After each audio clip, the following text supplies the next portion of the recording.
When he said you're overreacting, I let him laugh. But I got the last laugh with one-way tickets. Honey, you're overreacting again. That phrase echoed through my mind as I held two one-way plane tickets. One in his name. One in the name of his supposed cousin he kept defending. Spoiler alert, I'm not crazy. But what I did next? That might have been. You know how people say, trust your gut? Well, my gut wasn't just talking. It was delivering a PowerPoint presentation with color-coded charts and animations. For 3 months, Knox had been taking suspicious Thursday client meetings that mysteriously required overnight stays. 3 months of me asking questions, and him treating me like I was auditioning for the lead role in Paranoid Wives of Portland. I'm Bellamy Vaughn, by the way. 34, freelance graphic designer, and apparently the world's most gullible wife. Or so my husband thought. See, Knox was, the kind of guy who'd correct your pronunciation of quinoa in front of your friends but forget your birthday. The type who'd say, actually, before correcting you about something you're an expert in. A walking, talking Dunning-Kruger effect in expensive loafers. It was a Tuesday morning when my life turned into a lifetime movie marathon. October 15th, to be exact. The kind of crisp fall day when Portland pretends it's not about to rain for the next 6 months straight. I was looking for our tax documents on Knox's laptop. With permission, I'm not a monster, when I saw it. A folder labeled 2022 taxes that contained exactly 0 tax documents and precisely 2 one-way tickets to Seattle. One for Knox Vaughn, one for Astrid Palmer. Astrid Palmer, not Astrid Vaughn, not his cousin. Just some woman I'd never met, but whose name I'd heard sprinkled through conversations like unwanted parsley on a perfect plate. Oh, my cousin Astrid just loves that restaurant too. Astrid recommended that book, actually.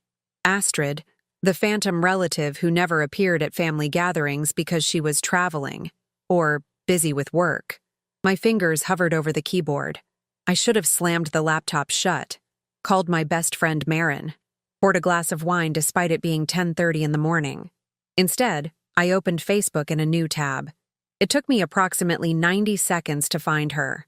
Astrid Palmer, 26 years old, interior designer, currently employed at Plot Twist, the same architecture firm as my husband. Her profile picture showed her holding a glass of wine against a sunset backdrop, all cheekbones and blowout and youth.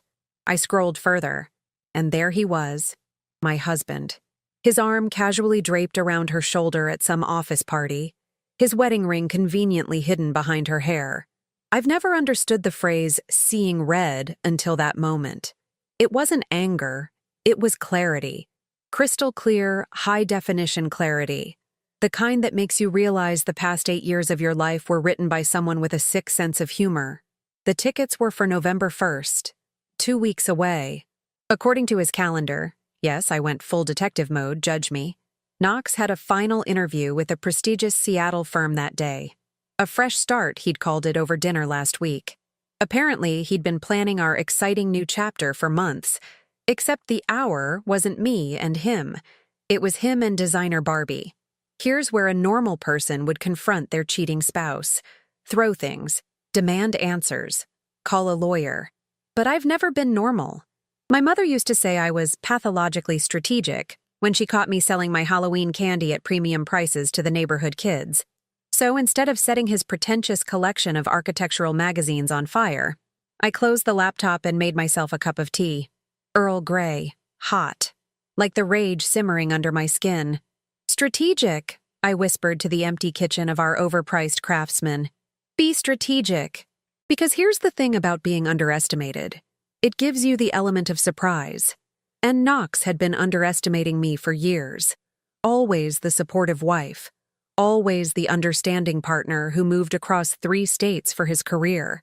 Always the one who dimmed her light so his could shine brighter. Well, lights out, sweetheart. I pulled out my phone and made 2 calls. First, to my client who'd been begging me to take on more projects. I'm actually freeing up my schedule, I told her. I can start immediately.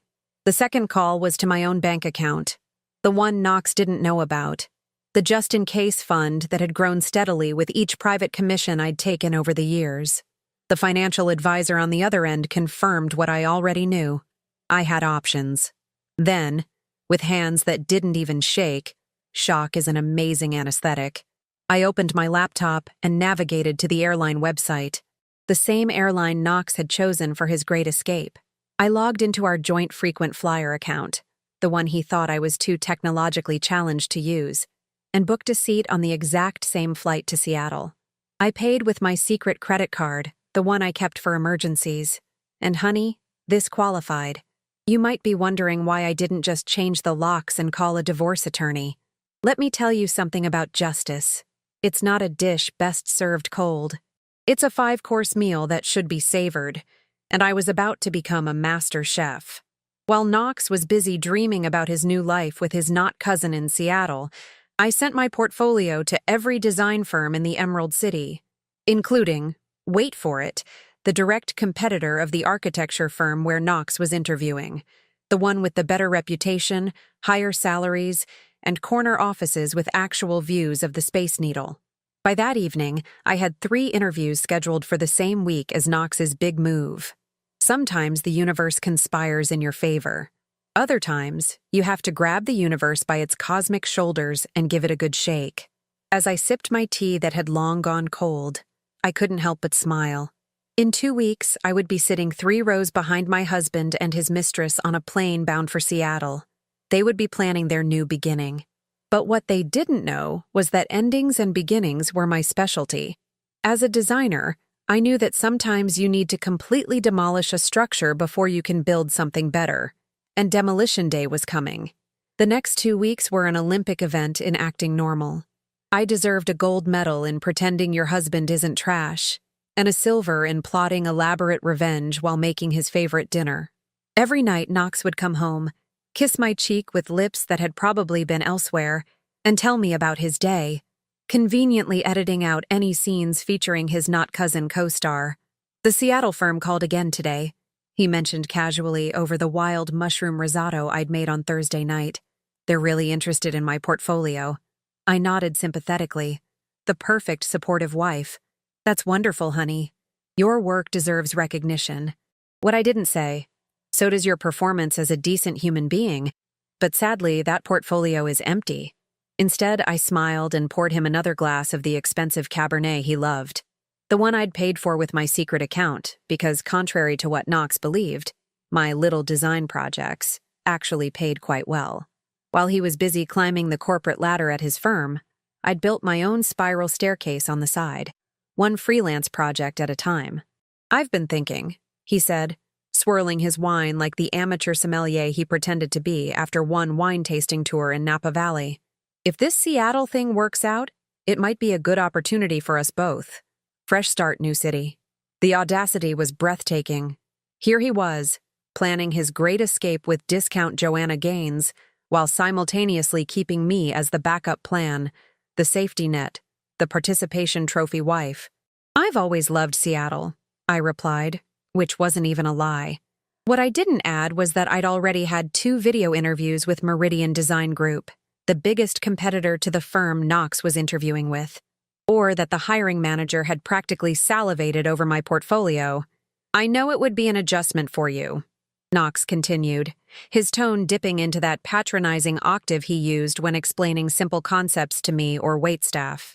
But I think it could really elevate my career trajectory. My career, of course, was just a cute hobby in Knox's worldview, something to keep me busy between redecorating our house and planning dinner parties for his colleagues. A charming quirk, like collecting vintage teacups or having strong opinions about font choices. I understand, I said, reaching across the table to squeeze his hand. Sometimes you have to make big moves to get ahead. The irony was so thick you could frost a cake with it. Later that night, while Knox snored beside me, I finalized my own Seattle arrangements on my phone. Meridian Design Group had scheduled an in-person interview for November 2nd, the day after our arrival.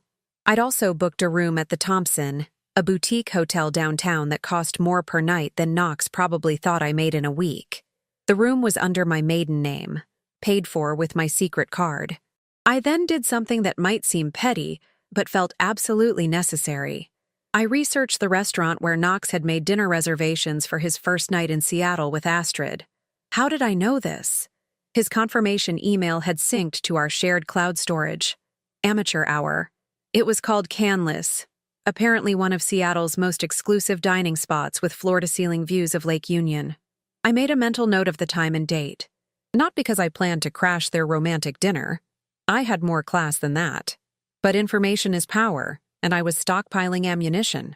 The next morning, I woke up early and made Knox's favorite breakfast: avocado toast with a perfectly poached egg.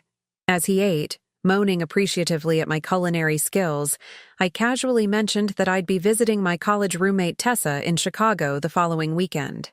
"It's been years since we've had a girls' weekend," I explained, spreading a thin layer of almond butter on my toast. "And she just went through a nasty breakup, poor thing." Knox nodded absently, scrolling through his phone. "Sounds good. I've got that conference in Denver anyway." Translation. He had a weekend planned with Astrid in their usual hotel, conveniently located exactly 0 miles from our city. Exactly. Perfect timing, I chirped, wondering if my face would crack from the strain of this fake smile. Oh, and I transferred some money from our joint savings to cover some of Tessa's expenses. She's really going through it. This got his attention. Knox looked up, a flash of annoyance crossing his face. "How much?" "Just 5,000, I said with a dismissive wave. "She lost her job after the breakup. You know how it is." His jaw tightened slightly. "Bellamy, we've talked about this. Large financial decisions should be discussed first." "Oh, like the decision to abandon your wife and run off with a woman 8 years her junior? That kind of large decision?" "You're right," I conceded, eyes appropriately downcast. I just felt so bad for her. The money, of course, hadn't gone to any Tessa. It had gone straight into my escape fund, the fund that would cushion my new life in Seattle, while Knox discovered that his perfect mistress had expensive taste and his new job didn't quite cover the lifestyle she'd envisioned. That weekend, while Knox was in Denver, I met with my attorney, a sharply dressed woman named Vivian who specialized in high-asset divorces and took no prisoners. I'd been secretly consulting with her for weeks, gathering documentation, tracking finances, and building my case. By Sunday evening, I had a comprehensive exit strategy that would make military generals jealous. "The key is timing," Vivian had explained, tapping her Mont Blanc pen against a yellow legal pad. "File too early and you lose the element of surprise. File too late and assets might mysteriously disappear." I nodded, taking careful notes. "And what about his retirement accounts?" Vivian smiled the way I imagined sharks might smile at particularly plump seals. "In the state of Oregon, those are considered marital property, even the ones he thinks you don't know about." As October ticked away and November 1st approached, Knox became increasingly distracted. He worked late most nights, probably finalizing details with Astrid. He made mysterious phone calls from our back porch, speaking in hushed tones. He even started suggesting that maybe we should downsize, and, "Have you considered selling some of your designer handbags?" Translation: he was liquidating assets to fund his new life, and he wanted me to contribute. Little did he know that I'd already moved most of my personal belongings into a storage unit. Nothing obvious, just the irreplaceable things. My grandmother's jewelry, the first edition books my father had given me, the portfolio of original designs that had won me a scholarship to RIST, which Knox had once suggested I donate to make space for more important things. 3 days before our Seattle departure, Knox sat me down for what he clearly thought was a subtle conversation about temporary separation. "I've been thinking," he began, in the same tone one might use to explain quantum physics to a golden retriever. "With this new job opportunity, maybe it makes sense for me to go ahead to Seattle first. Get settled. Find us a place to live." I widened my eyes in practiced innocence. "But I thought we'd go together? Start our new chapter as a team?" He shifted uncomfortably on our overpriced mid-century modern sofa, the one I'd designed and he'd taken credit for among his architecture buddies. "It's just more practical this way. You can wrap things up here, maybe list the house with a realtor." "How long do you think we'd be apart?" I asked, allowing my voice to quiver slightly. Knox reached for my hand, his face a masterclass in false sincerity. Not long. A month, maybe 2 at most. A month or 2 that would mysteriously extend into forever once he'd established his new life with Astrid. A month or 2 that would become, I've met someone, and it just happened, and we grew apart. I squeezed his hand back. If that's what you think is best. On Halloween night, the evening before our flights, I packed a single suitcase with perfect precision. Professional attire for my interview. Casual but sophisticated pieces for apartment hunting. My most flattering jeans and a silk blouse for when I needed to look my absolute best while watching someone's world implode. Knox's suitcase, meanwhile, looked like it had been packed by a teenage boy running away from home.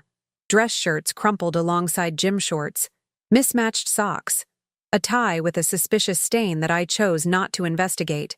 "Let me help you with that," I offered, expertly refolding his shirts and organizing his toiletries. Always the helpful wife, even at the end. That night, as Knox slept peacefully beside me, a man without a conscience sleeps remarkably well, I stared at the ceiling, mentally rehearsing tomorrow's script, the carefully timed arrival at the airport, the strategic seat selection, the calculated revelation.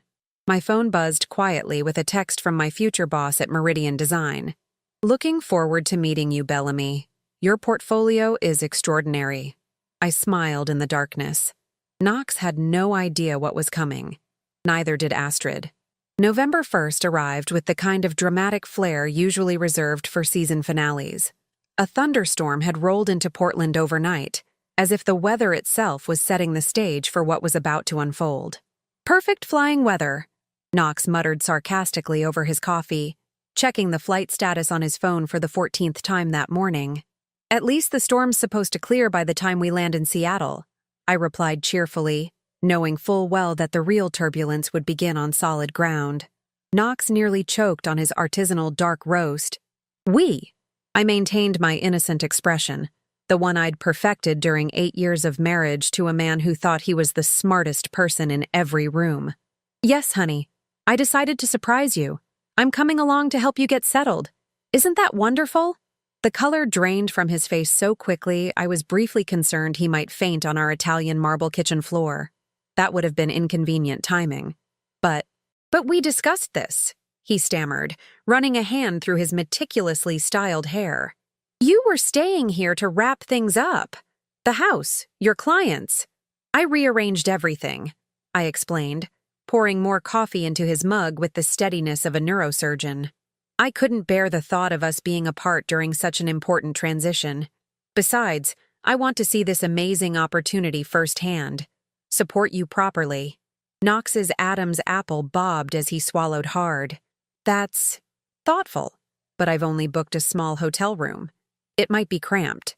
"Oh, don't worry about that," I waved dismissively. "I've made my own arrangements.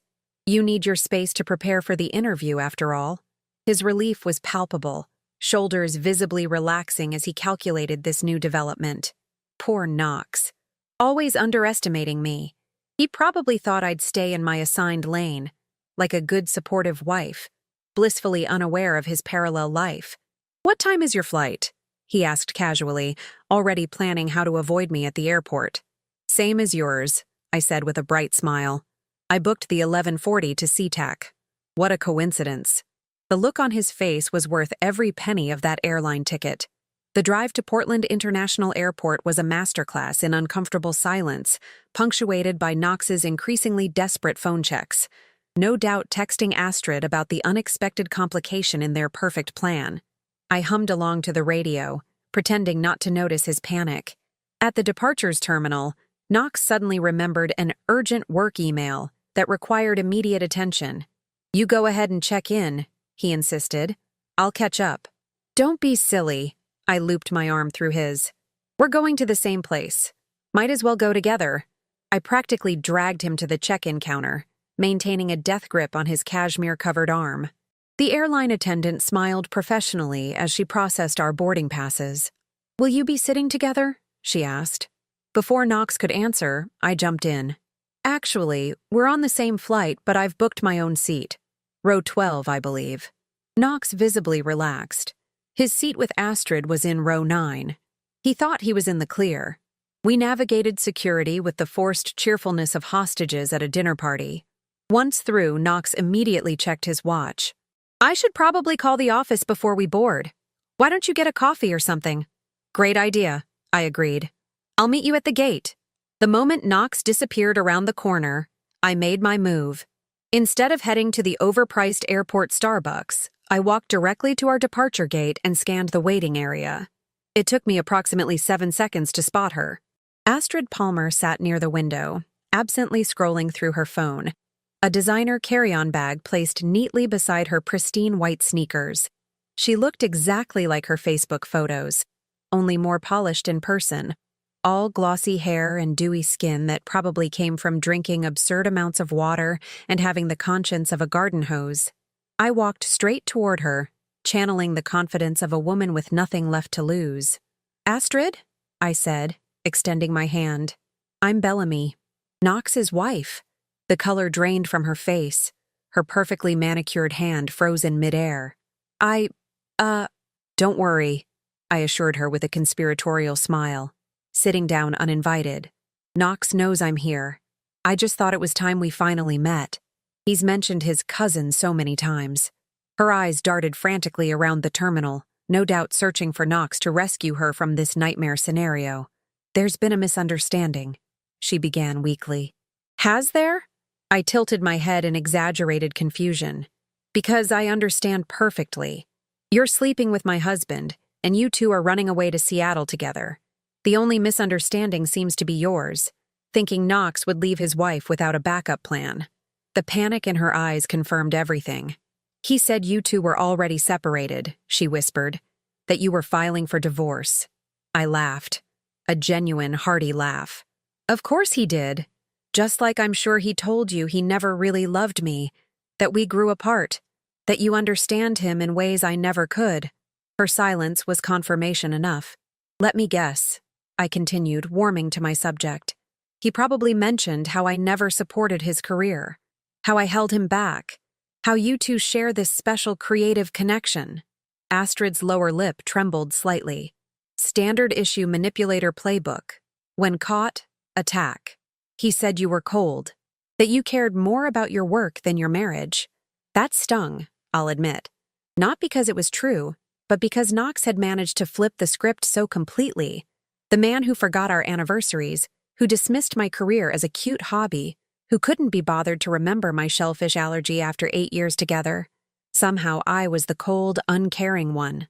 Fascinating rewrite of history, I remarked, my voice steady. Did he also mention the funds he's been siphoning from our joint accounts? Or that he's been charging your romantic getaways to our shared credit card? The same card that pays for our mortgage? Her eyes widened. Clearly, Knox hadn't shared those particular details. Here's what's going to happen, I said, leaning forward slightly. You and Knox will board this plane. You'll fly to Seattle together. You'll check into your cute little hotel and prepare for his big interview tomorrow. Everything according to plan. Relief flooded her features. She thought I was backing down. Except, I continued pleasantly, I'll be on that same plane. And while you two play house, I'll be meeting with the executive team at Meridian Design Group. You know them, right? The direct competitor to the firm Knox is interviewing with? The one with better benefits, higher salaries, and that gorgeous office space overlooking Elliott Bay? Understanding dawned on her face. You're interviewing there? Not interviewing, darling. Accepting. They made me an offer yesterday. Senior Design Director. I start next week. I stood up, smoothing my blazer. Oh, and one more thing.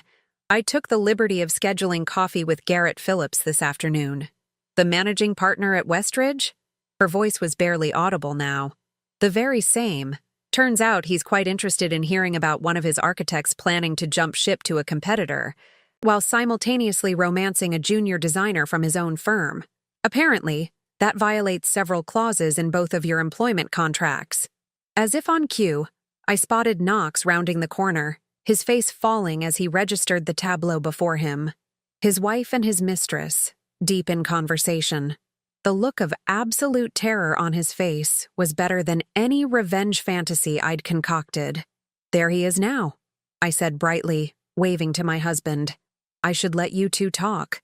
Seems you have a lot to discuss before our flight. See you on board."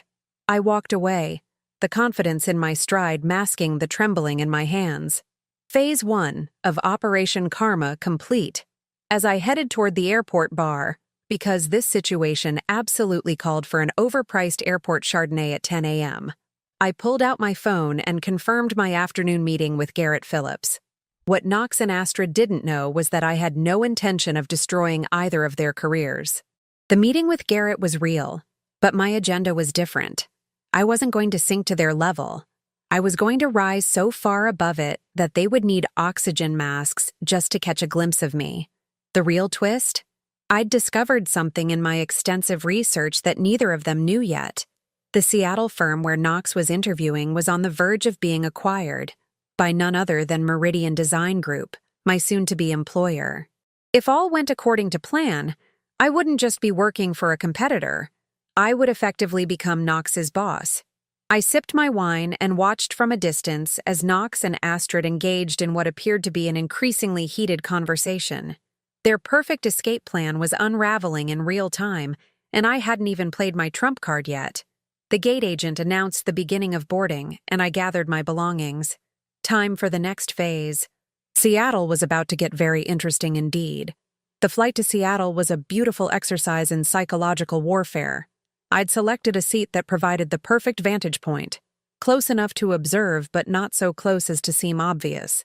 From row 12, I had a direct view of row 9, where Knox and Astrid sat in uncomfortable silence, their body language screaming, "Our perfect plan is combusting spectacularly."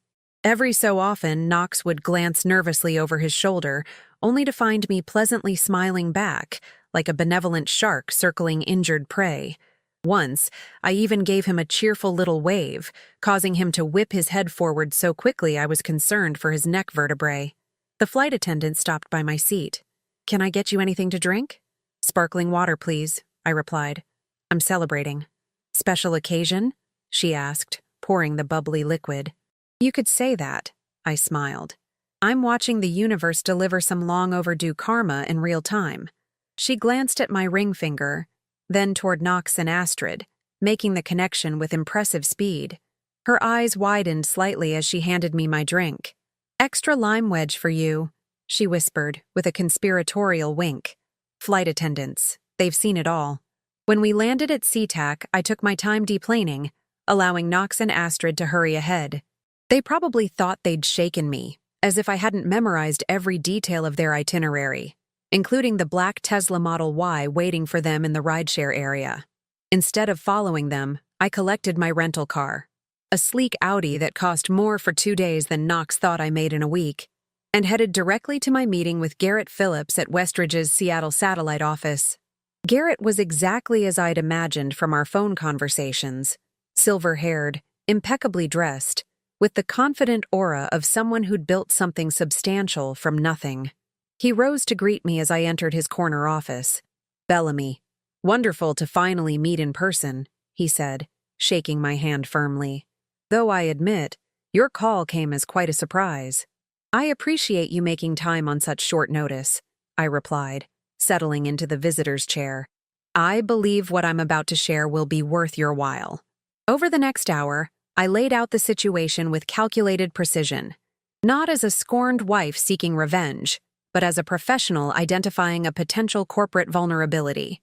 I presented evidence of Knox's job search while simultaneously working on sensitive client projects, a clear violation of his non-compete clause. I showed Garrett examples of Knox taking credit for my design work over the years. I outlined how Knox and Astrid's relationship violated company policy regarding disclosure of personal relationships between staff members. What I didn't do was demand their termination. That would have been too obvious, too emotional. "So what exactly are you hoping to achieve here, Bellamy?" Garrett asked, leaning back in his chair after reviewing my documentation. "Professional courtesy," I replied simply. "I'm starting at Meridian Design Group next week. As you know, they're in the process of acquiring Stevens and Blackwell, The firm where Knox is interviewing tomorrow. Garrett's eyebrows rose. I wasn't aware that acquisition was public knowledge. It isn't, I smiled. But I believe in doing thorough research before making career moves. He laughed appreciatively. And Knox has no idea? None whatsoever. He also doesn't know that I've been offered a senior position that would effectively make me his superior if he were to be hired. Garrett studied me with newfound respect. So you're not asking me to fire them? That would be unprofessional and petty, I said, smoothing an invisible wrinkle from my skirt. I'm simply providing information that might be relevant to your business interests. What you do with it is entirely your discretion. And what would you do in my position? He asked, genuinely curious. I considered the question carefully. I'd recognize that Knox has talent, but lacks loyalty and ethics. I'd ensure he remains in a position where his skills can be utilized, but where he has limited access to sensitive information or client relationships. As for Astrid, she's young and impressionable. Perhaps some mentorship and ethics training would benefit her professional development. Garrett nodded slowly. You're quite formidable, Bellamy. Knox clearly underestimated you. Most people do, I replied with a slight smile. It's an advantage I've learned to leverage. After leaving Garrett's office, I checked into the Thompson Hotel, my home for the next 2 nights. The room was everything I'd hoped for. Sleek, modern, with floor-to-ceiling windows overlooking Puget Sound. I allowed myself 15 minutes to soak in the victory of Phase 2 before preparing for the evening's main event. According to the reservation I'd accidentally discovered on Knox's email, he and Astrid had 8:00 p.m. dinner reservations at Canlis. By 7:45, I was seated at the bar with a perfect view of the entrance, sipping a Moscow Mule and looking like someone without a care in the world. They arrived at 7:58, Knox looking considerably more frazzled than he had that morning. Astrid had changed into a black cocktail dress that was trying very hard to say sophisticated, but landed closer to trying too hard. They were escorted to their table without noticing me at the bar. I gave them 10 minutes to order drinks and settle in before making my move. The maitre d' recognized me immediately. Amazing what a generous prepayment and a compelling story about surprising your husband can accomplish. He led me directly to their table, where Knox was midway through what appeared to be a tense conversation with Astrid. Room for one more? I asked pleasantly. Knox choked on his whiskey. Astrid's eyes grew so wide I briefly worried they might roll out of her head. What are you doing here? Knox hissed, looking around frantically as if checking for witnesses to his humiliation. Having dinner, I replied, sliding into the empty seat the maitre d' had graciously provided. This place has amazing reviews. The sommelier is supposed to be exceptional. You can't just... Knox began. Actually, I can. I interrupted smoothly. You see, this reservation is under our joint credit card. The one I pay off every month because you're always too busy. Technically, I have as much right to be here as you do. Astrid looked like she wanted to disappear into her ridiculously expensive Cabernet. I think I should leave. Oh no, please stay, I insisted. I've ordered something special for us all. A celebration of new beginnings. On cue, a waiter appeared with a bottle of Dom Perignon and 3 glasses. Knox's face cycled through confusion, anger, and fear in rapid succession. What exactly are we celebrating? He asked cautiously. Well, for starters, my new position at Meridian Design Group, I replied, watching the waiter pop the cork. Senior Design Director. I start next Monday.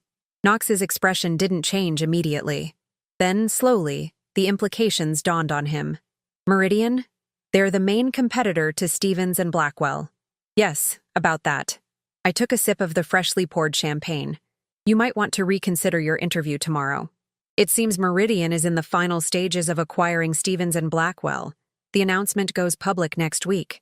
The blood drained from his face. That's impossible. How would you know that?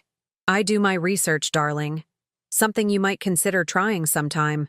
I turned to Astrid. Did you know Knox has been applying for jobs in at least 5 other cities? Not just Seattle. Boston, Chicago, Miami. He's been casting quite a wide net. Astrid's confused expression confirmed my suspicion. She wasn't the first, and if history was any indicator, she wouldn't be the last.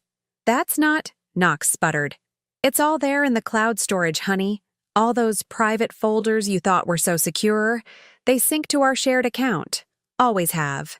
I savored another sip of champagne before delivering the final blow.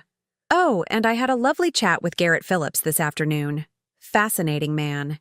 Did you know Westridge is opening a new office in London? He mentioned they were looking for someone to head up the transition team. Someone with international experience. I might have suggested you for the position. Knox's eyes narrowed. Why would you do that? Because unlike you, I don't need to destroy someone to succeed. I placed my napkin on the table and stood. The London position starts in January. It's yours if you want it. A fresh start, just like you wanted. I turned to Astrid, whose mascara was beginning to smudge around her rapidly blinking eyes. As for you, Garrett mentioned something about the Junior Designer Advancement Program. Apparently, they're looking for candidates who could benefit from additional ethics training and professional development. I gathered my purse. The champagne's paid for. Enjoy your dinner. I have a big day tomorrow. Meeting with my new team, touring apartments in Queen Anne. You know, building my future. As I walked away, I heard Astrid's shaky voice ask, Did you really apply for jobs in other cities? Was I just convenient? I didn't need to stay for his answer. Some relationships implode quite effectively without any additional assistance. Back in my hotel room, I kicked off my heels and poured myself a glass of wine from the minibar. My phone buzzed with a text from Garrett. London offer officially extended to Knox. Your suggestion was inspired. Care to join our board of advisors? I smiled at the irony.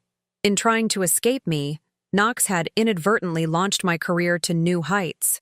Sometimes justice doesn't just arrive, it brings champagne and party favors. Tomorrow would bring new challenges, new opportunities, and the beginning of my Seattle chapter. But tonight, I raised my glass to the city lights and made a silent toast to the power of underestimation. Their mistake.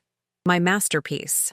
6 months have passed since that fateful November day when I turned my husband's escape plan into my liberation story. Seattle has become more than a fresh start. It's become home in a way Portland never quite managed to be.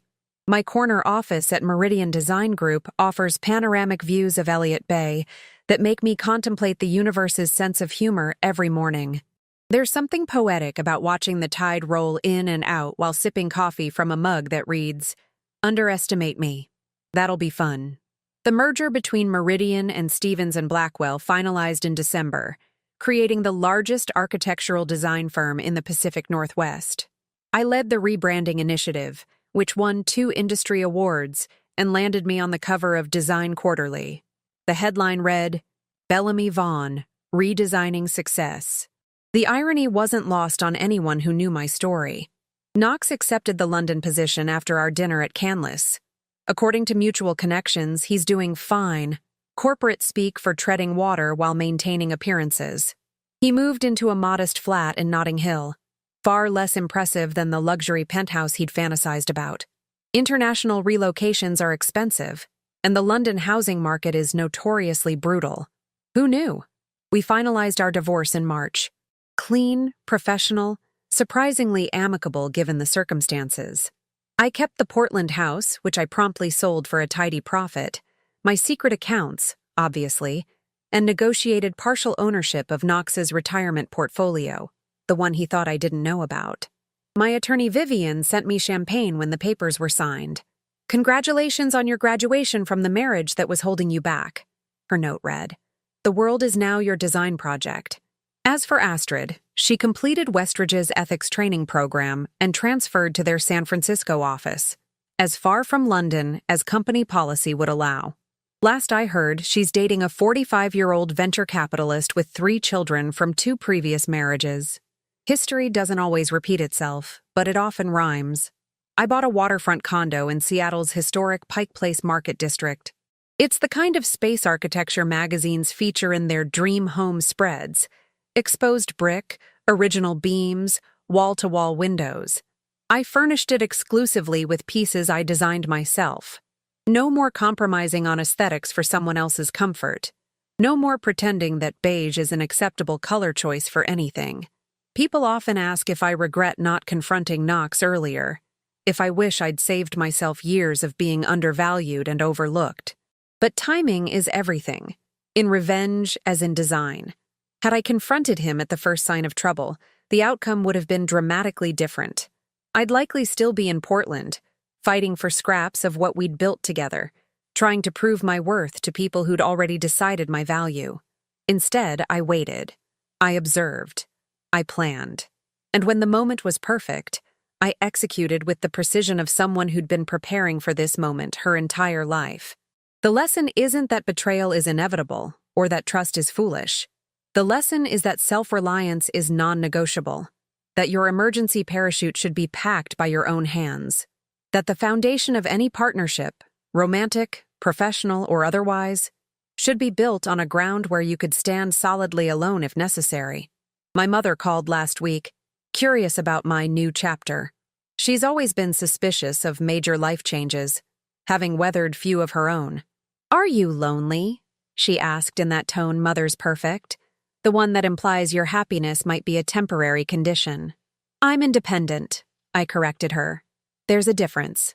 The truth is, I date occasionally. I had coffee with the CEO of a sustainable architecture firm last weekend, dinner with a literary agent the week before, a museum exhibition opening with a charming pediatric surgeon before that. But I'm no longer in a rush to define myself through someone else's eyes. Sometimes at night, when Seattle's famous rain taps against my windows, I think about alternate universes. One where I confronted Knox immediately, threw his clothes onto our perfectly manicured lawn, became the scorned woman of neighborhood gossip.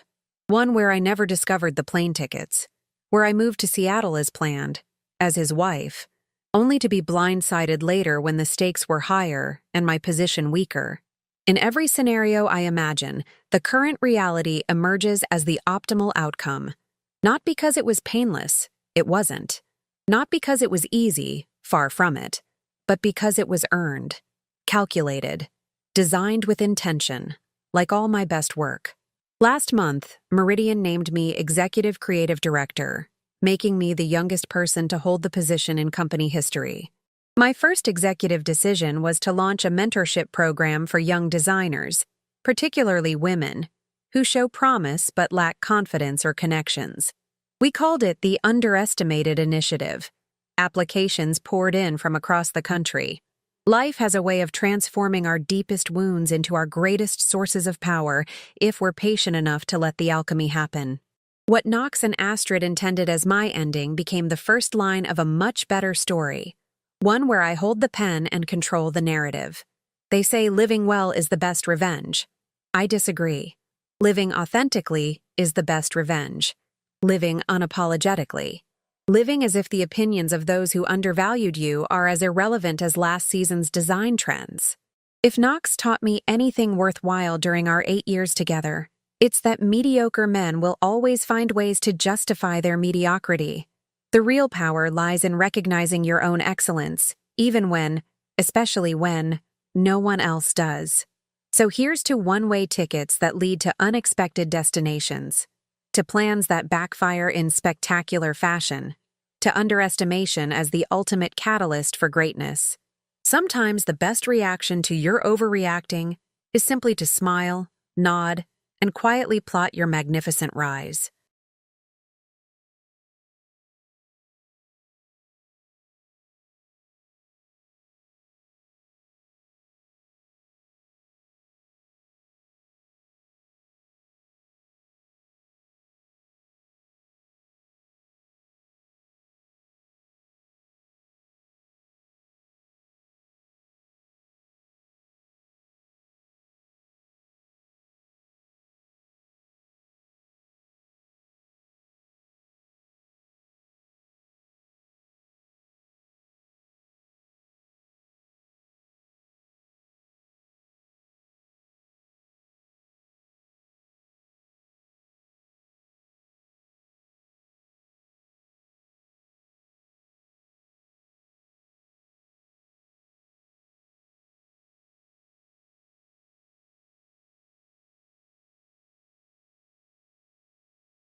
You know that moment when your husband casually admits to funding his mistress's lifestyle with your dead grandmother's money, and then orders dessert? Yeah. Tuesday, March 14th.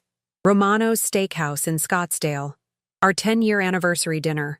Grayson, my husband, my partner, the man who once cried watching The Notebook, was 3 bourbons deep and apparently decided honesty was the best policy.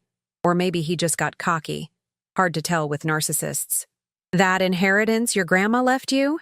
he said, swirling his glass like he was in a whiskey commercial. "The 50 grand. I spent it all on Sienna." Sienna, his nutritionist. The 28-year-old with the metabolism of a hummingbird and the moral compass of a broken GPS. I just sat there, knife in one hand, medium-rare filet in the other. The couple at the next table was celebrating their engagement. The bartender was laughing at something. Life just kept moving while mine did that record scratch thing.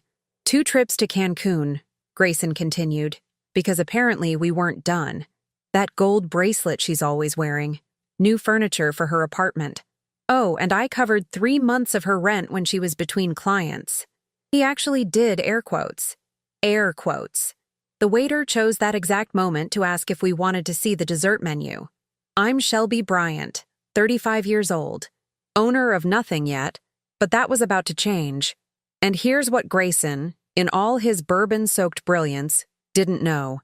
Grandma Elsie wasn't just rich. She was strategic. That woman survived the Depression, 2 terrible husbands, and 3 recessions. She didn't just leave me money, she left me a plan. See, those $50,000 Grayson spent? That was what I call the idiot fund, the bait, the test, because the real inheritance, the 3 million sitting in an untouchable trust fund, could only be accessed under 2 conditions. I turned 35, or I divorced him for infidelity, whichever came first. And here's the beautiful part. I just turned 35 3 weeks ago, but filing for divorce due to infidelity would trigger immediate access to the full trust, bypassing all the normal probate waiting periods. Grandma's lawyer had structured it that way intentionally. She wanted me to have options and ammunition. Grandma Elsie knew men like Grayson before I was born. She'd met him exactly twice before she died 14 years ago. And after the second meeting, she pulled me aside and said, "That one's a peacock, sweetheart. All show, no substance. If he's still around when you're 35, you'll know what kind of man he really is." She'd called them peacocks. All show, no substance, and absolutely guaranteed to cheat if given half a chance and a younger woman's phone number. But back to Romano's. Back to my husband confessing financial infidelity, like he was admitting he forgot to take out the trash. "You're not saying anything," Grayson observed, finally noticing my silence. What was I supposed to say? Thank you for the honesty? Congrats on the affair? Hope Sienna's squat form is improving? Instead, I took a sip of my wine, a 2015 Camus Cabernet that cost more than Sienna's monthly car payment, and asked, "Does she know you're married?" "Of course she knows." He had the audacity to look offended. "I'm not a liar, Shell." "Right, not a liar, just a cheater, a thief, and apparently a comedian. We've been together 8 months, he added, like I'd asked for a relationship timeline. It just happened. You've been so focused on your art gallery dreams, and Sienna gets me. She supports my goals. My art gallery dreams. The business I'd been planning with my inheritance. The one I'd been sketching plans for since before Grandma died. The one Grayson called cute every time I brought it up, like I was playing pretend entrepreneur. Here's what else Grayson didn't know. I'd been documenting everything. Every late-night client dinner. Every weekend golf tournament in cities that don't have golf courses. Every receipt I found in his jacket pocket from hotels that definitely weren't on his corporate travel itinerary. I wasn't stupid. I was prepared. Because here's the thing about growing up with Grandma Elsie. She taught me that hope is great, but documentation is better. So what happens now? I asked. Calm. So calm the waiter probably thought we were discussing Netflix recommendations. Grayson shrugged. Actually, shrugged. I don't know. I felt like I owed you the truth. Maybe we could open up the marriage? Sienna suggested it. She's very progressive. Oh, Sienna suggested it. How helpful of Sienna. The couple next to us was kissing. The guy had just slipped a ring on her finger. Nothing fancy, maybe a carrot, but she was crying happy tears. I remembered being that girl. Remembered thinking Grayson and I would be different, that we'd beat the statistics, that love and communication and couples therapy after that rough patch in year 7 would be enough. Turned out, couples therapy just taught Grayson better vocabulary to gaslight me with. I need to use the restroom, I said, standing up. Grayson nodded, already eyeing the dessert menu the waiter had left. In the bathroom, I stared at myself in the mirror. 35 years old, 10 years married, 0 kids because Grayson kept saying, "Not yet, let's travel more, let's get established." Meanwhile, he was getting very established with Sienna. My phone buzzed. A text from my friend Dakota. "How's anniversary dinner? Did he finally apologize for forgetting last year?" I typed back. He confessed to spending my inheritance on his mistress. 3 dots appeared, disappeared, appeared again. Dakota. "I'm calling the hitman." Me. "Save your money, I've got this." Because here's what 10 years of marriage to a narcissist teaches you. They always underestimate you. They think you're too nice, too dependent, too invested in the fantasy to burn it all down. They forget that nice girls who smile through family dinners and play perfect wife at corporate events? We're not weak. We're strategic. I walked back to the table. Grayson had ordered the chocolate lava cake, to share, how romantic, and was scrolling through his phone, probably texting Sienna about how honest he'd been with me. "I think we should take some time apart," I said, sitting down. He looked up, surprised. "Really? I thought you'd be more upset." "Oh, I'm upset," I assured him. "I'm just processing." "That's mature of you, Shell. Really mature." He reached across the table for my hand. I let him take it. Maybe this is what we needed.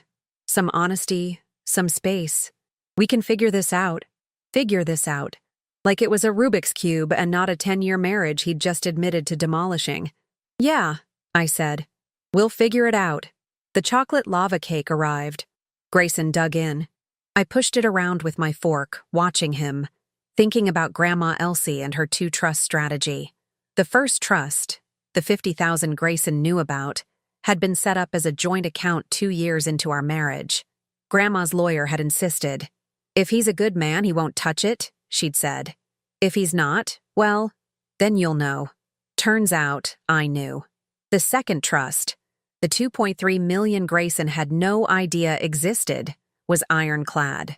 Untouchable, except under specific circumstances, all laid out in documents he'd never bothered to read when we got married because, "Trusts are so depressing, babe. Let's just enjoy being young." 3 days. I'd give myself 3 days to get everything lined up. Then Grayson Bryant was going to learn that some grandmas raise warriors, not victims. And Sienna? Well, Sienna was about to learn that nutritionists don't make enough to cover the lifestyle of a cheating corporate manager with expensive tastes and a now empty bank account. "This is really good cake," Grayson said. "It really is," I agreed. Best $50,000 dessert I never paid for. Wednesday morning, Grayson left for work like nothing had happened, kissed my forehead, said, "Love you, babe," on his way out. Like he hadn't just confessed to financial adultery over a $100 steak the night before. I waited until his BMW pulled out of the driveway. Then I got to work. First stop, Martha Caldwell, divorce attorney. Not just any divorce attorney, the divorce attorney. The one who'd handled 3 NFL divorces and that messy situation with the tech CEO and his executive assistant. Her office was in North Scottsdale, all glass and steel and intimidation. "Mrs. Bryant," she said, reviewing the notes I'd sent ahead. "Your grandmother was a smart woman. She really was. And your husband spent $50,000 on his mistress believing it was your inheritance? Every penny." Martha smiled. Not a friendly smile, a shark smile. "Here's what's beautiful about Arizona law. It's a community property state. That joint account? Legally, it was half his money anyway. Which means he spent $25,000 of his own money, plus $25,000 of your money, on his girlfriend." I blinked. "Wait, so So he thought he was spending purely your inheritance money, but legally, half of it was his to begin with. He essentially robbed himself and you. She leaned back in her leather chair. The beautiful irony is that he believed he was stealing from you exclusively, which proves intent and makes the infidelity case even stronger. But the real trust fund is yours exclusively, established before marriage, with clear documentation that it's separate property. He has zero claim to it. And better yet, she pulled out another document. Your grandmother included an infidelity clause. If you can prove adultery, you keep the house too. The house. The 4-bedroom suburban palace in Desert Ridge that I'd bought 8 years ago, 2 years into our marriage, with money from Grandma's first trust distribution. The house where Grayson had built his man cave and his golf simulator and his precious home bar setup, all on my property. How much proof do I need? I asked. What do you have? I opened my phone. Showed her the folder I'd been building for 8 months. Text messages I'd recovered from the iCloud he didn't know I had access to. Credit card statements showing charges at Victoria's Secret. I wear Calvin Klein, thanks.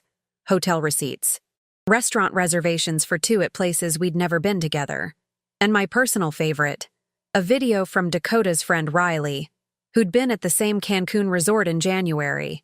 Grayson and Sienna. Poolside. Very much not discussing macronutrients. Martha's shark smile got wider.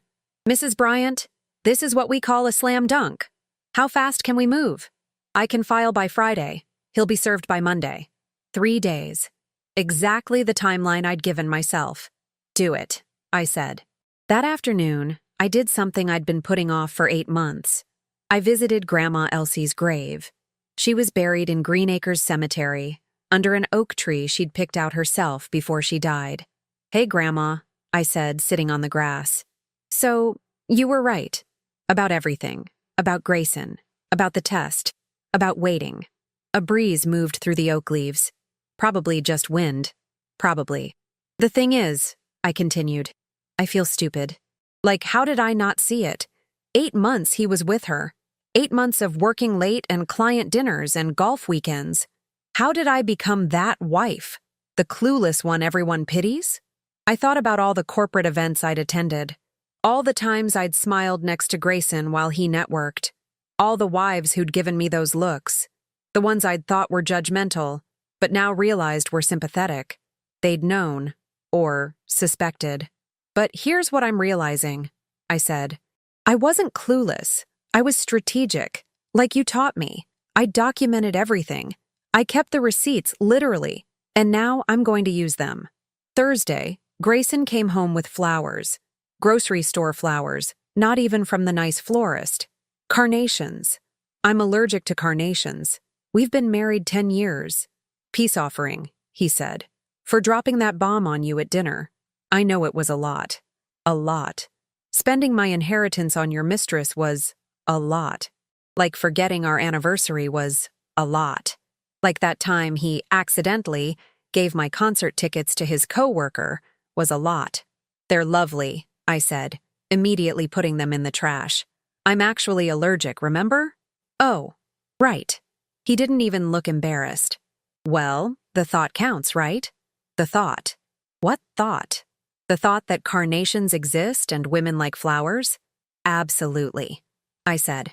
Very thoughtful. He opened the fridge, looking for the leftover pot roast.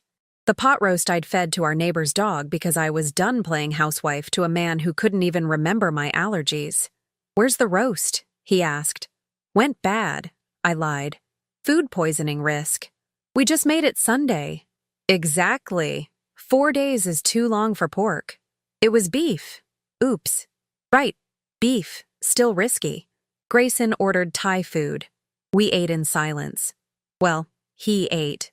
I pushed pad thai around my plate and mentally calculated how much of the furniture in this house was legally mine. Answer: almost all of it, including the couch he was sitting on. Friday morning, I watched Martha file the divorce papers electronically.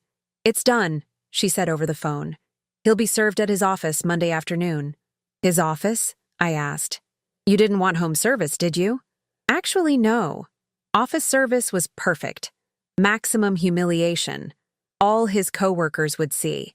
All the people he'd lied to about his perfect marriage would know. That weekend, Grayson announced he was going to a sales conference in Vegas. A sales conference that, according to his company's website, didn't exist. "Have fun," I said. "You're not upset I'm missing our Saturday?" He actually sounded surprised. Our Saturday, the day we usually meal prep together. The routine he'd started skipping 8 months ago because suddenly he was too busy or too tired, or Sienna says meal prep is actually bad for metabolic flexibility.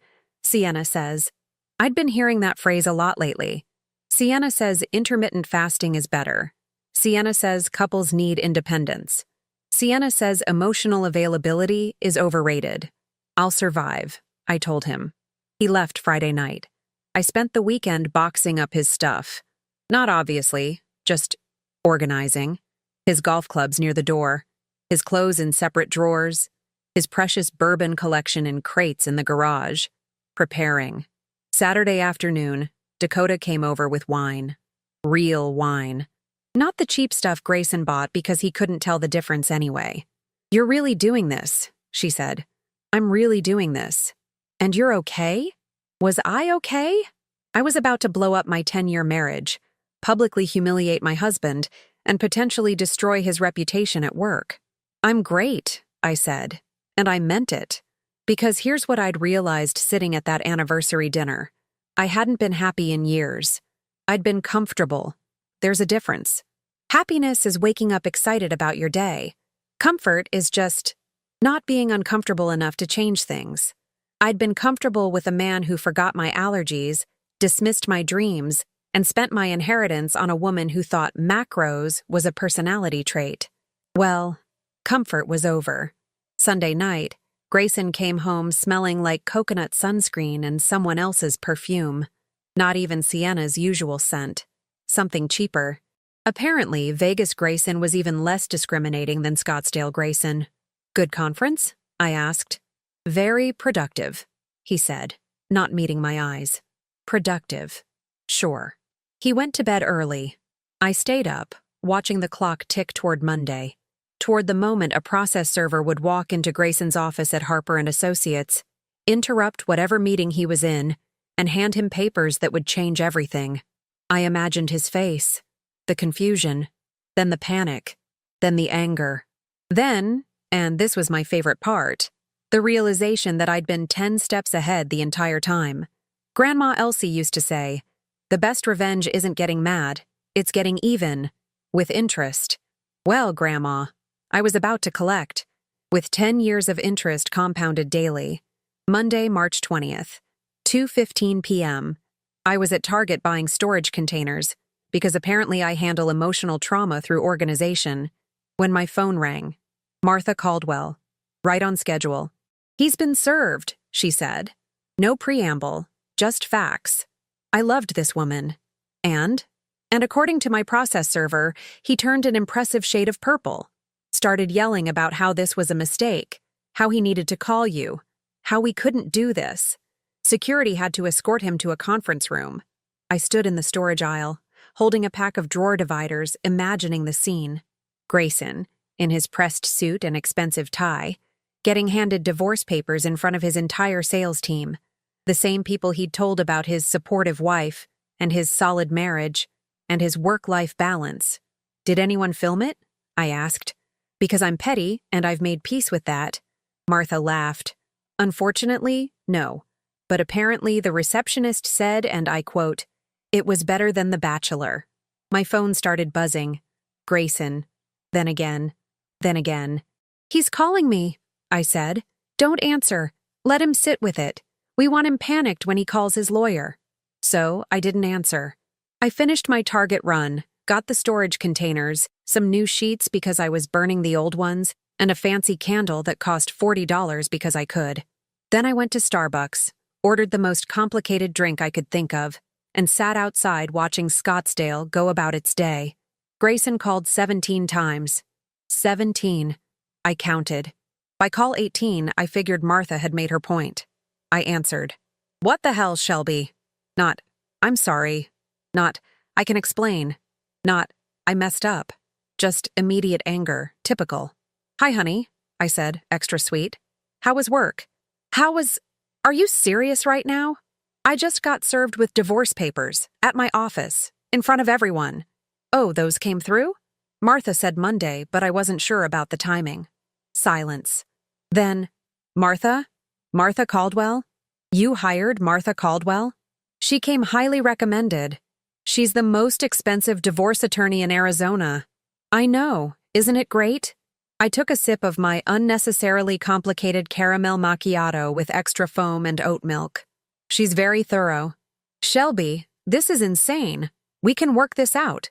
I made a mistake, okay? I told you the truth and now I'm what? Respecting myself? Setting boundaries? Following through on consequences? More silence. Grayson wasn't used to this version of me. The version who didn't smile through his nonsense. The version who actually had a spine. Where are you? He demanded. Out. Out where? Does it matter? I'm coming home. We need to talk about this. Actually, I said, watching a bird steal someone's sandwich crust, you should probably stay with Sienna tonight, since you've been practically living there anyway. How did I know? Grayson, I've known for 8 months. The Cancun trips you thought I didn't notice. The charges at hotels here in Scottsdale, which, by the way, is just lazy. If you're going to cheat, at least be creative. The perfume on your shirts that definitely isn't mine. The way you started showering immediately when you got home instead of after dinner like you always did. I could hear him breathing, processing, realizing that I'd been about 50 steps ahead this entire time. You knew. His voice was smaller now. I documented everything. Every receipt. Every lie. Every time you said you were working late but your assistant told me you'd left at 4. Every time you said you were golfing but your golf buddies wondered where you were. I've got text messages, videos, credit card statements, and my personal favorite, a statement from Riley, Dakota's friend, who saw you and Sienna at the Excellence Playa Mujeres resort in January, making out in the infinity pool. Very classy, by the way. Silence. The house is mine, I continued. Separate property, bought during our marriage but with my premarital trust money. The $50,000 you spent? Half was technically yours anyway as community property, which makes this even more pathetic. You spent your own money plus mine. But here's my favorite part. The part you're going to love. What part? He sounded sick. Grandma Elsie didn't just leave me $50,000. More silence. Longer this time. What are you talking about? She left me $2.3 million in a separate trust. Untouchable. Established before we got married. You know that boring paperwork you didn't want to read when we went to the lawyer before the wedding? The stuff you said was too depressing and you trusted me to handle? I heard something crash on his end. Phone dropping maybe. Or his entire worldview shattering. The $50,000 was a test, Grayson. Grandma called it the idiot fund. She wanted to see what kind of man you really were. And guess what? You failed. Spectacularly. You've had millions this whole time? This whole time. While you were telling me my art gallery dream was cute. While you were saying we couldn't afford a vacation. While you were claiming we needed to save money for kids. Kids you never actually wanted, by the way. I had $2.3 million. Why didn't you tell me? And there it was. The question that proved he'd learned absolutely nothing. Because it's mine, not ours. Mine. Grandma left it specifically to me with conditions. Conditions that, congratulations, you just helped me meet. What conditions? I could access it at 35, which I just turned 3 weeks ago, or immediately upon filing for divorce due to infidelity, whichever came first. Filing for divorce triggers immediate access, bypassing all the waiting periods. So really, you did me a favor. Gave me instant access instead of making me wait for probate. I could practically hear his brain short-circuiting, trying to calculate, trying to figure out if he could claim any of it, trying to salvage something. Arizona is a community property state, he said. Whatever you earned during marriage is half mine. True. But the trust was established before marriage. It's separate property, Martha already confirmed. Your lawyer, and you should probably call one, by the way, will tell you the same thing. He was sputtering now. You can't just, actually, I can. I am. I did. Sienna said you'd probably be fine with opening the marriage, he tried. She said modern couples. Oh, Sienna said. Well, why didn't you lead with that? If Sienna said it, it must be relationship gospel. Tell me, does Sienna know you're about to be unemployed? What? Harper and Associates has a morality clause. Probably something you should have read in your employment contract. Affairs with subordinates, or people you meet through company events, are grounds for termination. And Sienna was at the company holiday party last December, remember? The one where you introduced her as your wellness consultant. I'd done my homework. Harper and Associates didn't mess around with their reputation. And their HR director, Noelle, was someone I'd met at a charity auction. Someone who'd told me, in confidence, about another executive who'd been fired for exactly this kind of situation. You're going to try to get me fired? Grayson's voice was shaking now. With rage or fear, hard to tell. Me? No. I'm just saying that when messy divorces happen, sometimes information circulates. People talk. Process servers talk. Receptionists talk. And corporate culture being what it is. I let that hang there. This is blackmail. No, sweetie. Blackmail would be me demanding something. I'm not demanding anything. I'm just sharing information. Educational purposes only. Tuesday morning, I got a call from an unknown number. Turned out to be Sienna. You're ruining his life, she said. No hello, just accusation. Hi, Sienna. Great to finally talk to you. How are the macros? This isn't funny. It's a little funny. He loves me. We're building a life together. On my money, apparently. He told me that money was his. And there it was. The crack. Grayson had lied to Sienna too. Told her the $50,000 was his inheritance. His money to spend on her. She'd thought she was dating a generous man, not a thief spending his wife's grandmother's money. Yeah, I said. He's a liar. Shocking, I know. Anyway, good luck with the whole building a life thing. I'm sure his job prospects will be great after this. I hear Target is hiring. You could do couples meal prep in the break room. She hung up. That felt good. Really good. Wednesday, I met with a realtor in Charleston, a city I'd always loved. A city Grayson had always said was too humid and too old-fashioned and too far from good golf courses. Perfect. I'm looking for something in the historic district, I told the realtor, a sharp woman named Gwen. Near the galleries. Space for a studio. And a view, if possible. Budget? She asked. Cash buyer. Up to $800,000. Her eyes lit up. Mrs. Bryant, I have the perfect property. The property Gwen showed me in Charleston was perfect. A renovated townhouse on Church Street, 3 blocks from the art district, with exposed brick walls and original hardwood floors that had survived Sherman's March and 3 hurricanes. The previous owner had been an architect who'd converted the ground floor into gallery space. It's been on the market for 2 weeks, Gwen said. The seller is motivated. Lost his job, needs to relocate fast. Funny how life works. I made an offer that afternoon. Cash. $20,000 over asking. The seller accepted within an hour. Back in Scottsdale, things were falling apart beautifully. Thursday morning, I got a text from Dakota. Turn on Channel 12. I turned it on. Local business news. And there, in a segment about corporate ethics violations, was a very brief mention of personnel changes at Harper and Associates. No names. But the timing was interesting. My phone rang. Martha. Your husband's lawyer called, she said. Calvin Porter. Wants to negotiate settlement terms. Already?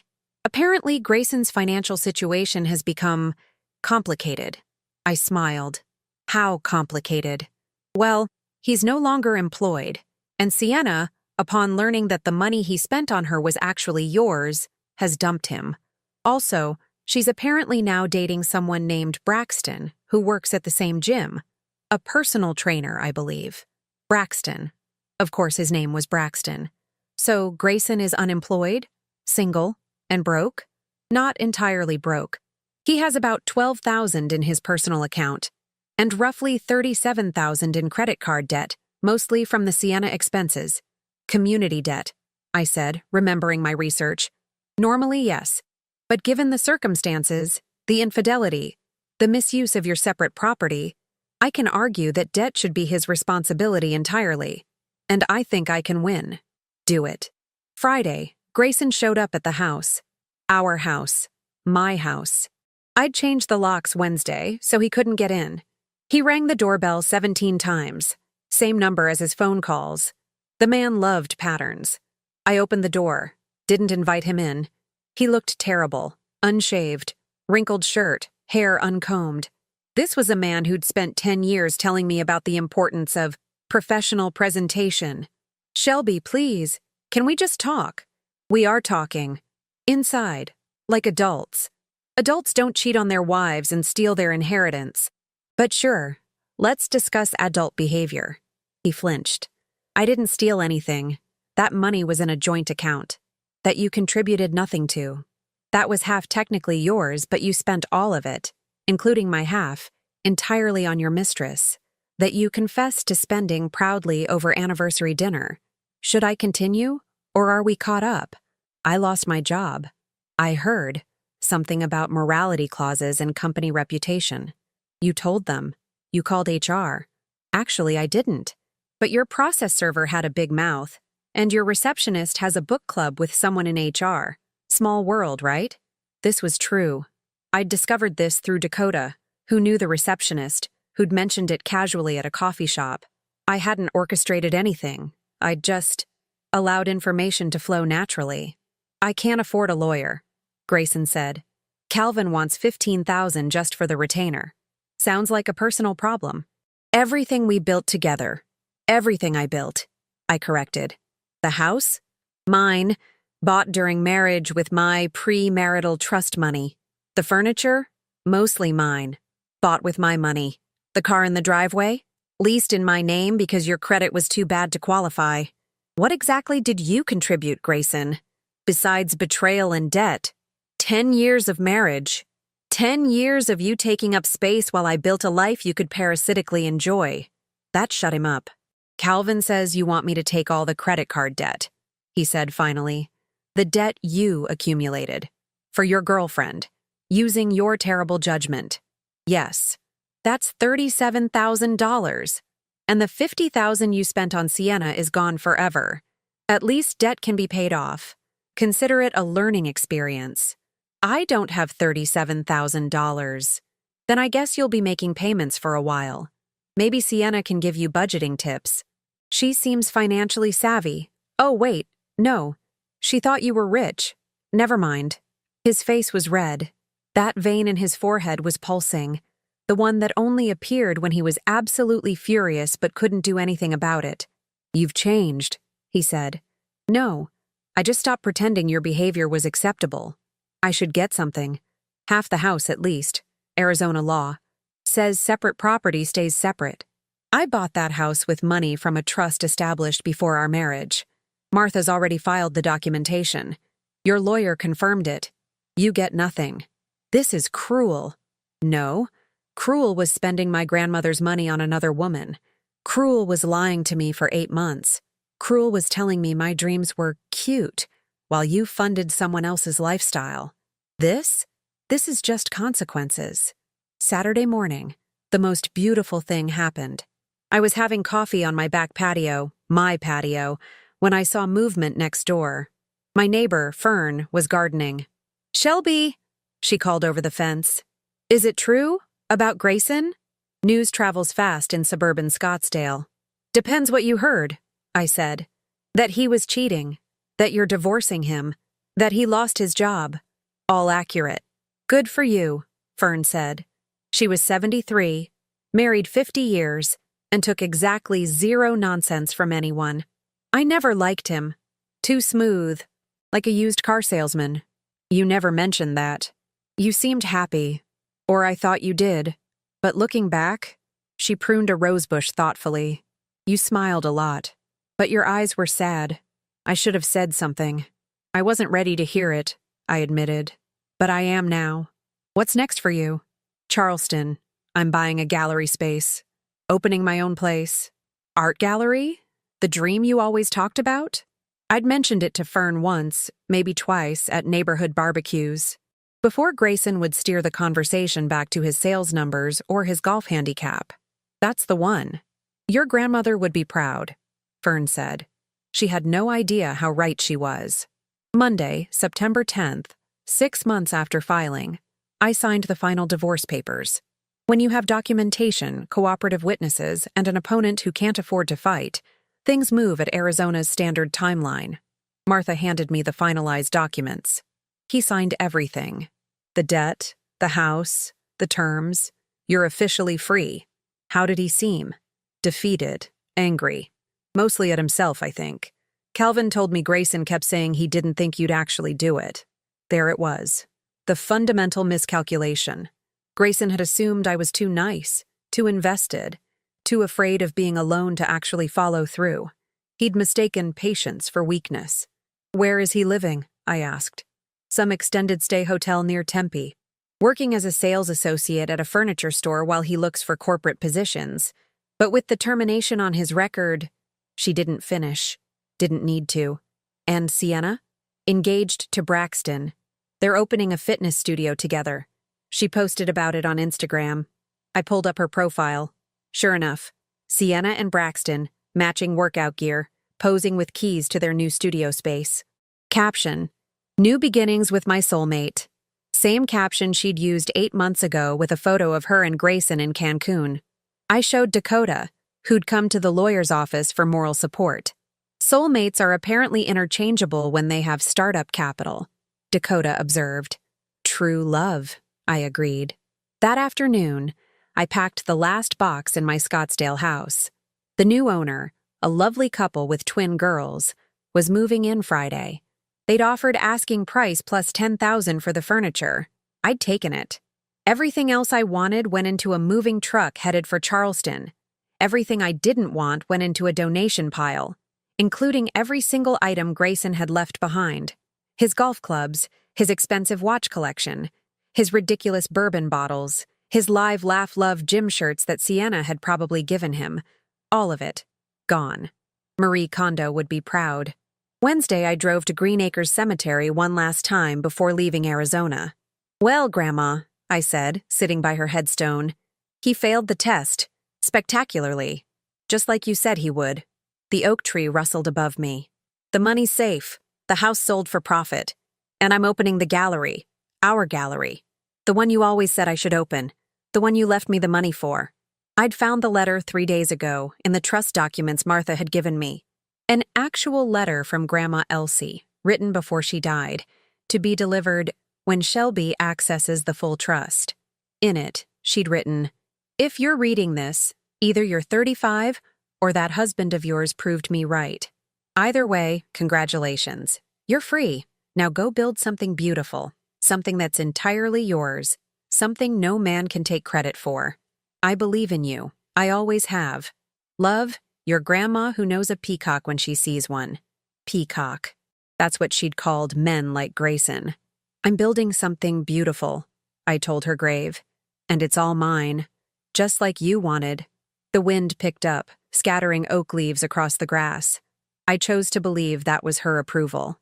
Thursday, I stood in my new Charleston townhouse, watching the sunset paint the historic district in gold and pink. My furniture wouldn't arrive until Saturday, so I was sleeping on an air mattress like a college student. It was perfect. My phone buzzed. A text from an unknown number. "I'm sorry. For everything. I hope you're happy. G." Too little, too late, and honestly, too predictable. I deleted it. Then I blocked the number. Then I opened a bottle of wine, a 2017 Chateauneuf du Pape that cost more than Grayson's weekly salary, and toasted to Grandma Elsie, to Martha Caldwell, to Karma, and to myself.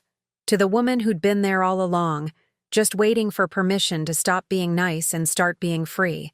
6 months later, October 15th, I stood in my gallery on Church Street watching the Charleston elite sip champagne and pretend to understand abstract expressionism. The Bryant Gallery. My name, my space, my dream that Grayson had spent 12 years calling cute. Turns out, cute sells.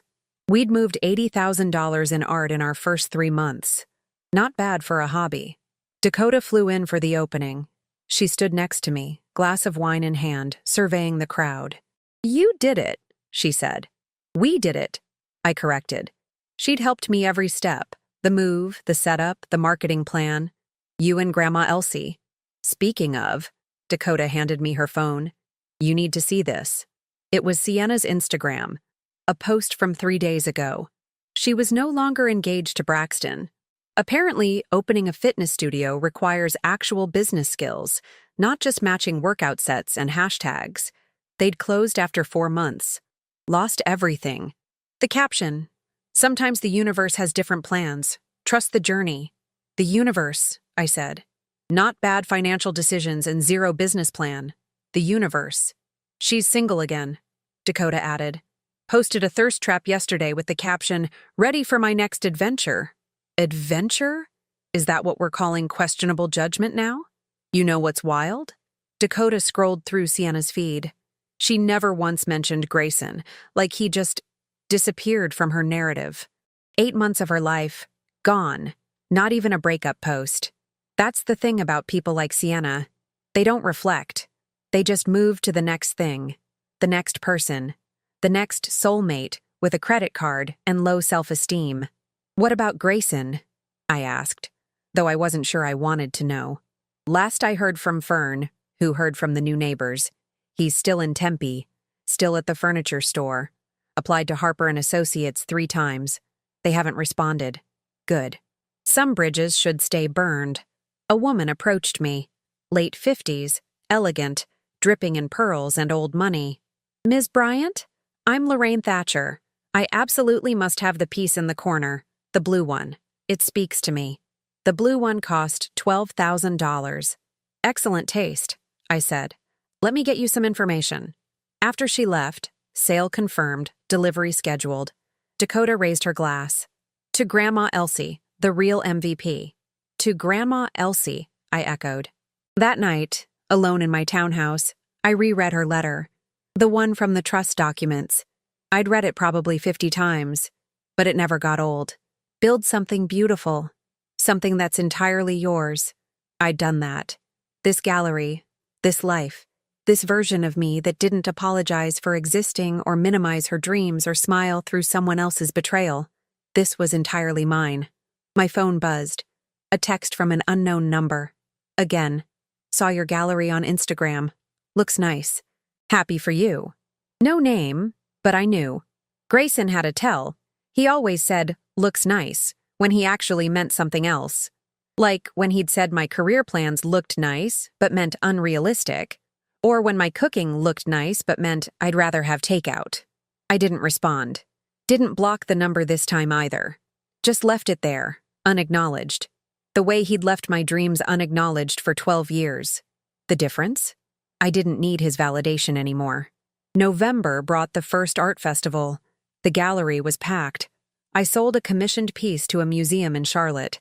A magazine did a feature, "New Voices in Southern Contemporary Art." In the photo, I'm standing in front of my favorite piece, an abstract I'd bought from a local artist, all chaos and color and beautiful mess.